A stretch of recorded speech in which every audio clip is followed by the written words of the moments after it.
নমস্কার বন্ধুরা, তো দেখো আমরা এখন বেরিয়ে পড়েছি। আর কোথায় যাচ্ছি আশা করি টাইটেল দেখে তোমরা বুঝতে পেরে গেছো। তো হ্যাঁ বন্ধুরা, আজ হচ্ছে মহালয়ার সকাল। তো আমরা যাচ্ছি এখন তর্পণ করতে। তো অনেকের মনে প্রশ্ন হতে পারে যে তর্পণটা আবার কি। তর্পণ হচ্ছে হিন্দু ধর্মীয় আচার, যা সাধারণত মৃত আত্মাদের উদ্দেশ্যে জল নিবেদন করা হয়। এটি সাধারণত শ্রাদ্ধ অনুষ্ঠানের অংশ হিসেবে পালন করা হয় এবং পরিবারের মৃত সদস্যদের স্মরণ ও শ্রদ্ধা জানানোর জন্য করা হয়। এই আচারটি মৃতদের আত্মার শান্তির জন্য বিশেষভাবে গুরুত্বপূর্ণ বলে মনে করা হয় এবং মনে করা হয় 14 দিন ধরে যে পিতৃপক্ষ চলে, সেই পিতৃপক্ষে আমাদের পূর্বপুরুষের আত্মারা নাকি মর্তে বাস করে এবং মহালয়ার দিন তর্পণের মাধ্যমে যে জল নিবেদন করা হয়, সেই অর্ঘ্য নিয়ে তারা আবার পুনরায় স্বর্গে ফিরে যায়। তো এই আচার অনেক দিন থেকে চলে আসছে এবং আমরা সবাই কিন্তু এই তর্পণ বিধি মেনে থাকি। তো আমাদের এখানে এই তর্পণ অনেক কমভাবেই পালন করা হয়, কিন্তু দক্ষিণবঙ্গে এর প্রচলন বহুগুণ বেশি। তবে উত্তরবঙ্গেও এই তর্পণের জনপ্রিয়তা ধীরে ধীরে বৃদ্ধি পাচ্ছে। আর আমি চলে যাচ্ছিলাম সেই নদীতে, যেই নদী তোমাদের অনেক পরিচিত। আর এইখানে দেখেছো বন্ধুরা, একটা বাজারও রয়েছে। আর এই নদীর মাছ কিন্তু সকাল সকাল বিক্রি হচ্ছে। তা আমিও ভাবলাম বন্ধুদের একটু দেখিয়ে দিই। আর দেখেছো বন্ধুরা, কুয়াশাতে কিন্তু চারিদিকে ভর্তি।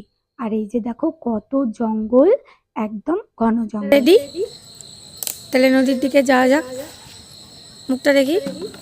তো সকালবেলা ঘুম থেকে উঠেছে বলে আমার উপরে রেগে আছে। হাইরে জল। তো বন্ধুরা দেখেছো কত জল নদীতে, একদম ভর্তি গঙ্গা। দেখেই ভয় লাগছে, এই নদীতে এইরকম জল দেখবো আমি কিন্তু ভাবতেই পারিনি। আর কত নৌকা বাঁধা, আর কত কুয়াশা। এই যে দেখছো কুয়াশা, আর এখানে দেখো পুলিশ। তো পুলিশগুলো রয়েছে অ্যালার্ট করার জন্য, যদি নদীতে তর্পণ করতে এসে কোনো দুর্ঘটনা ঘটে। আর আমি এইখানে একটু খোলা চুলে দাঁড়িয়েছিলাম আর সকালবেলার নদীর দৃশ্য উপভোগ করছিলাম। আর এখানে দেখো আমরা একটা পুরোহিত মশাও পেয়ে গেছিলাম। বলে না মেঘ না চাইতে জল, তো উনি এসেছিলেন নিজের জন্য। তো ওনাকে বললাম যে আমাদের তর্পণটা একটু করে দেবেন। তো উনি খুব ভালো লোক ছিলেন, তো রাজি হয়ে গেছিল। আর এই যে দেখো আমার বরমশাই কিন্তু জলে নেমে পড়েছে, কিন্তু পুলিশ বারবার বলছিল বেশি জলে যেও না, বেশি জলে যেও না।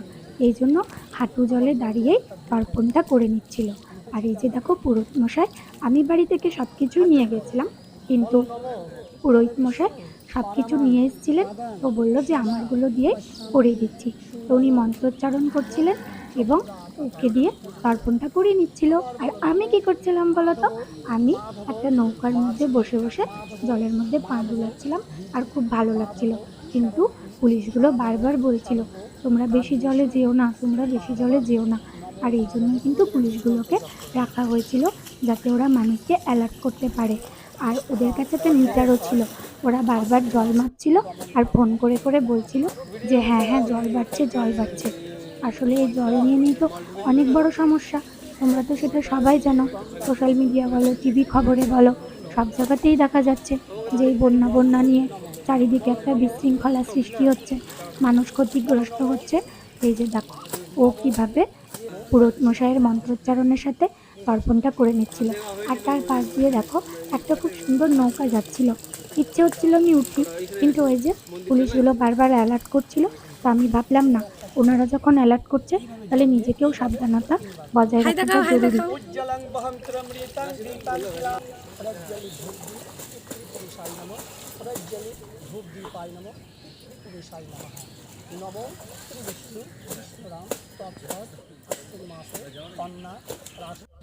গঙ্গা গঙ্গা।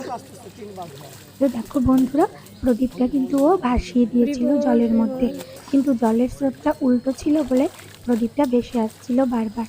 তো ওই যে দেখো ওর স্নানটা হয়ে গেছে, তো ওর তর্পণটা কমপ্লিট হয়ে গেছে। তো আমি আবার ভাবছিলাম যে আমিও তাহলে একটু করে নিই। আর এই যে দেখো, আমি এখানে বললাম না নৌকার মধ্যে বসেছিলাম, আমি এখানে নৌকার মধ্যে বসেছিলাম। আর সারা রাত্রি আসবো বলে ঠিকমতো ঘুমাতে পারিনি। তো চোখ মুখের অবস্থা দেখে তোমরা বুঝতেই পারছো যে কি বিধ্বস্ত লাগছে। তো যাই হোক, যেমনই লাগুক, মানুষটা তো আমি একটাই। তো এইবারে হলো আমিও স্নান করে নিলাম। তো অল্প জলেই দেখতে পাচ্ছ, সবাই কিন্তু অল্প জলেই কাজ করছিল, কারণ পুলিশরাই যে বললাম অ্যালার্ট করছিল। তো আমিও একটু ঘুরে ঘুরে অঞ্জলি ভরে ঠাকুরের উদ্দেশ্যে, গুরুদেবের উদ্দেশ্যে এবং বাবার উদ্দেশ্যে জল দিয়ে দিচ্ছিলাম। আর আজকে জানো তো, বাবাকে খুব মিস করছিলাম, যে সত্যি আমাদের এইভাবে কত প্রিয় মানুষকে আমরা হারিয়ে ফেলেছি। তো চলো, আমার হয়ে গেছে। আর এবার আমি শাড়িটা চেঞ্জ করে চুড়িদারটা পরে নিয়েছি।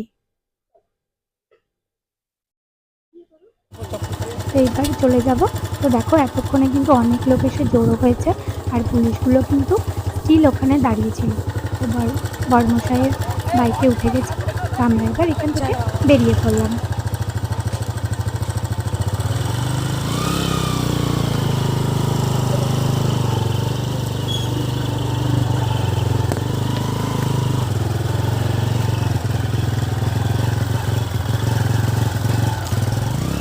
আর তারপরে চলে এসেছিলাম একটা চায়ের দোকানে, কারণ মাথাটা খুব ব্যথা করছিল।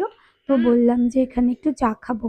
তো এই চায়ের দোকানটা ভালো লাগলো, এখানে বসেছিলাম আর মাটির ভাঁড়ে চা নিয়ে নিয়েছিলাম। আর চাটা কিন্তু বেশ ভালো করেছিল। তো এইবার এখানে চা খেয়ে আমরা বাড়ি চলে যাবো। তো আর কিছু শেয়ার করলাম না, ভিডিওটা অনেক বড় হয়ে গেল। এতক্ষণ ধৈর্য সহকারে আমার ভিডিওটা দেখার জন্য সবাইকে অনেক অনেক ভালোবাসা এবং মাতৃপক্ষের অনেক অনেক শুভেচ্ছা। সামনেই পুজো, সবাই খুব ভালোভাবে পুজো কাটাও। দেখা হবে পরের একটা ব্লগে। ততক্ষণে সবাই ভালো থাকবে, সুস্থ থাকবে। Love you all friends, take care, Babai. শুভ শারদিয়া।